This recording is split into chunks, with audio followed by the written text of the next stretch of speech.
In the remote hills of 1863, nestled deep in the Appalachian wilderness, there lived a family whose very name would become synonymous with fear, secrecy, and a chilling obsession with survival. They were known as the Carroways, a family whose patriarch believed that the world outside was out to destroy them.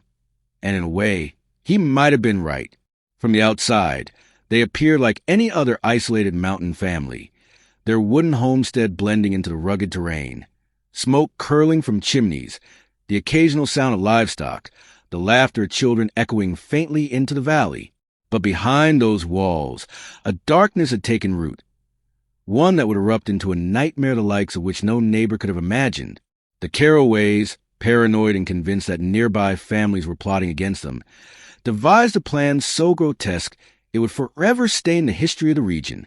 One by one, 6 neighboring families, trusted neighbors, friends even, were lured on the guise of shared meals, meetings, and community gatherings.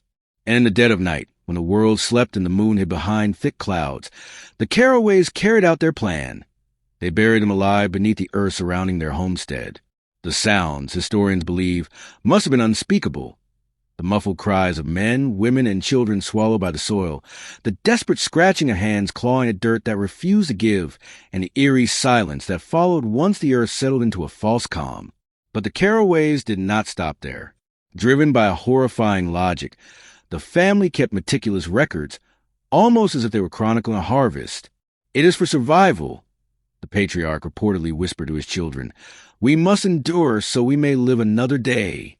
Yet, was it truly survival, or had something far more sinister taken hold? Over the years, strange phenomena were reported. Neighbors claimed to hear faint cries in the wind. The ground around a Carroway homestead occasionally seemed to tremble for no reason, and animals refused to graze near certain parts of the land, their instincts sensing some unseen horror. Psychological experts, examining accounts in the era, speculate that the family's actions were a terrifying blend of paranoia, inherited trauma, and a warped sense of protection, an ultimate act of familial devotion turned into a grotesque weapon. But questions linger. How can an entire community fall prey to such a scheme without noticing? Were their whispers, warnings, or premonitions ignored? And what became of the Carroways themselves, who lived in constant fear that the world might finally turn on them? Some claim the family eventually vanished, their homestead abandoned overnight, leaving only footprints in the mud, locked doors, and the lingering smell of decay. Others suggest that generations later, descendants carry the same dark legacy. Hidden in plain sight, their paranoia now woven subtly into ordinary life. Imagine standing there today, in the shadow of that abandoned homestead, the soil still soft where 6 families were entombed beneath the earth, the wind whispering faint cries to the broken windows, and you can almost feel the weight of the Carroways' choices pressing down on the hills themselves. How did a family justify such terror in the name of survival? What lessons, if any, did the rest of the valley learn, or did they bury the truth just as deeply as the victims?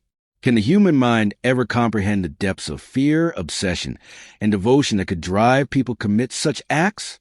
And perhaps the most haunting question, if history has allowed this story to fade, how many other Carroways have existed unseen, their horrors hidden beneath the earth, waiting for someone to uncover them? Comment below with your thoughts, where you imagine the Carroways' homestead might have been, or which neighbor you think could have survived, if any. And before you leave, don't forget to subscribe for more stories of forgotten families, hidden horrors, and the darkest chapters of human history. Because these tales are not meant to be forgotten. They are meant to haunt us, to remind us that sometimes the greatest danger does not come from outside, but from those we trust the most, those we love, and those who will do anything, absolutely anything, to survive.